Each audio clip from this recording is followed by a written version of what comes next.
Hey everyone, I'm Karen. I say, taking a deep breath as my fingers nervously twist the gold band on my left hand. Where do I even start? I guess at the beginning, right? I'm 32, living in a cozy suburban home with my husband John.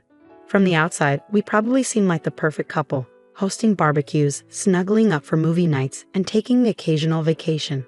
But appearances can be deceiving. Honey, what do you think about inviting the Johnsons over this weekend? I ask, trying to keep my tone light as I chop vegetables for dinner. John looks up from his phone, his brow furrowing slightly. The Johnsons? I don't know, Karen. Doesn't Mark drink a little too much? Maybe we should just have a quiet night in. I feel a familiar pang of disappointment. Oh, okay. I just thought it might be nice to see some friends. We don't need other people to have a good time, do we? John smiles, but it doesn't quite reach his eyes. This is how it always goes. Any suggestion I make is subtly shot down, always with a seemingly reasonable excuse. It's been happening more and more lately, and I can't help but wonder when things started to change. I remember when John and I first got married, he was so supportive, always encouraging me to chase my dreams. Now it feels like he's slowly boxing me in, narrowing my world until it's just the two of us. Later that week, I meet up with my best friend Zoe for coffee. She's been my rock since college, and I can see the concern in her eyes as I vent about work. I've been thinking about applying for that marketing position at Tech Innovations, I say, stirring my lie absently. Zoe perks up. That's amazing, Karen. You'd be perfect for it. I smile weakly. Yeah, but I'm not sure if John would be on board. He thinks I'm already working too much as it is. Zoe's face falls slightly. Karen, can I ask you something? Do you ever feel like John is holding you back? Her question hits me like a ton of bricks. I want to deny it, to defend him, but I can't find the words. Instead, I change the subject, asking her about her new puppy. As I drive home, Zoe's question lingers in my mind. Is John holding me back? That night, as we settle in for our usual TV marathon, I decide to broach the subject. So I was thinking about applying for a new job. I say, watching his reaction carefully. John's jaw tightens slightly. What's wrong with your current job? Nothing's wrong. I just think this could be a great opportunity for growth. Karen, you know how demanding new jobs can be. We hardly see each other as it is. Maybe it's not the right time. And there it is again, the subtle manipulation wrapped up in concern for our relationship. A familiar mix of frustration and guilt washes over me. As I lie in bed that night, staring at the ceiling, I wonder, when did I start second-guessing every decision? When did John's opinion become the deciding factor in my life choices? I love him, I really do, but I can't shake the feeling that something needs to change. I'm just not sure I'm ready to face what that might mean. Guess who just landed an amazing job at Tech Vision? I burst through the front door, practically bouncing with excitement. John looks up from his laptop, his expression a mix of surprise and something else I can't quite place. You got the job. That's great, honey. It's more than great, John. This could be a game changer for us. The salary is fantastic, and there's so much room for growth. Well, congratulations. I hope it doesn't interfere with our plans too much. I feel my smile falter slightly but push through. It won't, I promise. This is going to be good for both of us. As the weeks pass, I throw myself into my new role. The office is buzzing with energy, and I find myself thriving. My mentor, Gabrielle, takes me under her wing, showing me the ropes. Karen, your ideas for the new campaign are brilliant, Gabrielle says during our weekly catch-up. Keep this up and you'll be climbing a ladder in no time. Her words fill me with a warmth I haven't felt in ages. It's nice to be appreciated, to have my efforts recognized. Jake from IT becomes an unexpected ally, always ready with a joke or a helping hand whenever technology decides to rebel against me. Karen, you've got to stop sweet-talking the printer. It's making the other machines jealous, Jake quips one day as he fixes yet another paper jam. I can't help but laugh. For the first time in a long time, I feel like I'm exactly where I'm supposed to be. What can I say? I'm irresistible to all things electronic. I joke as Jake finally fixes the printer. As I settle into my new routine, though, I start to notice John becoming more and more distant. One night, after a team building event, I come home late to find him waiting up, his face like a thundercloud. Another late night, huh? I guess I should get used to eating dinner alone, he says, his tone dripping with resentment. I sigh, setting my bag down. John, we talked about this. Sometimes there will be after-work events. It's part of the job.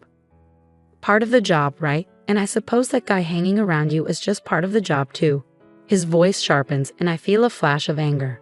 His name is Jake, and yes, he's a colleague. Nothing more. John scoffs, crossing his arms. Sure, because nothing ever happens between colleagues, right? The accusation stings. I can't believe you'd even suggest that. I thought you'd be happy for me. I'm finally doing something I love. Happy that I barely see my wife anymore, that every conversation is about your precious job. I take a deep breath, trying to stay calm. That's not fair. I'm still here, still committed to us. But I need this, John. I need to feel like I'm growing, achieving something. And what about what I need? What about our plans to start a family? The words hang in the air between us. We had talked about kids before, but it was always a someday thing, not a right now thing. We can still have that, John. But right now, I need to focus on my career. Is that really so wrong? John doesn't respond. He just turns and walks out of the room, leaving me standing there, torn between two worlds. The next day at work, I try to push the argument out of my mind, but it lingers like a bad taste. Gabrielle, my mentor, notices my distraction. Everything okay, Karen? You seem a million miles away. I force a smile. Just a bit of home stress. Nothing I can't handle. Gabrielle gives me a knowing look. Remember, your success isn't a threat to anyone who truly cares about you. It's okay to prioritize yourself sometimes. Her words hit home, and I feel a lump forming in my throat. I want to believe her, to fully embrace this new chapter in my life. But as I sit at my desk, staring at a photo of John and me from happier times, I can't help but wonder, is it possible to have it all? Or am I destined to choose between my marriage and my career? My birthday was supposed to be a fresh start, a chance to bridge the growing gap between John and me. I spent hours planning a small dinner party, hoping it would bring us closer. So you're coming, right? I really need you there, I said over the phone, my voice betraying my nerves. Wouldn't miss it for the world. Honorable want me to bring anything. I laughed, feeling a bit lighter. Just your charming self. And maybe some of that wine John likes. As I finished setting the table, John walked in, his face stormy. We need to talk, Karen. My heart sank. Can it wait? The guest will be here soon. No, it can't. I want you to quit your job.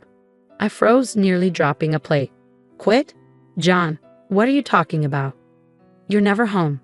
Always with your work friends. I bet that Jake guy is just waiting for his chance. I couldn't believe what I was hearing. That's ridiculous. I love my job, and there's nothing going on with Jake or anyone else. What about our home? When's the last time you cooked a proper meal, or did the laundry? The doorbell rang, interrupting our heated exchange. I plastered on a smile and welcomed our guests, trying to act like everything was fine. But as we sat down to eat, the tension was unbearable. Zoe kept shooting me concerned glances while Gabrielle tried to keep the conversation flowing. Karen's been doing amazing work, Gabrielle said with a smile. We're lucky to have her. I saw John's jaw clench. Yeah, lucky you get to see more of my wife than I do. An uncomfortable silence fell over the table. I cleared my throat, desperate to change the subject. Who's ready for cake? As I brought out the beautifully decorated cake, John suddenly stood up. No one's having cake until we settle this. Karen, it's your job or me. Choose. I stared at him, shocked. John, please, not now. Not like this. Choose, he shouted, causing everyone to flinch. Tears welled in my eyes, but I straightened my back. I choose my career, my independence. I choose me. What happened next felt like it unfolded in slow motion. John's face twisted in disbelief. Zoe gasped quietly. I stood there, heart pounding, watching as the man I once thought I'd spend my life with stormed out of the room, slamming the door behind him. The silence in his wake was deafening. John's face twisted with rage, and before anyone could react, he grabbed the cake and smashed it onto my head. Frosting dripped down my face as I stood there, humiliated and heartbroken. Our guests gasped in shock, and Zoe rushed to my side, her eyes wide with disbelief. Karen, she exclaimed, pulling me toward her as I wiped frosting from my eyes. Through the sugary mask, I saw the stunned expressions of everyone around me, and the cruel satisfaction on John's face. It was like I was seeing him clearly for the first time. I couldn't stand it any longer. I fled the house, hearing Zoe call after me, but I kept running, my heart pounding in my chest until I collapsed onto a park bench. Sobs racked my body, the weight of years of frustration and heartbreak crashing down all at once. A gentle hand touched my shoulder, and I looked up to see Zoe, breathless but full of concern. "Oh honey," she whispered softly, pulling me into a hug. I cried in my best friend's arms, covered in cake and streaks of mascara, finally realizing that this was more than just a bad night. This was the culmination of years of subtle control, manipulation, and emotional abuse. "I can't go back," I whispered. "You don't have to," Zoe assured me. "You can stay with me as long as you need." As we sat there in the dark park, something shifted inside me. The pain was still raw, but beneath it, a spark of determination flickered to life. This wasn't the end of my story. It was the beginning of a new chapter. The days after my disastrous birthday were a blur of tears and tough decisions. With Zoe by my side, I packed up my life into cardboard boxes. "You're doing the right thing, Maddie," Zoe reassured me as we loaded the last box into her car.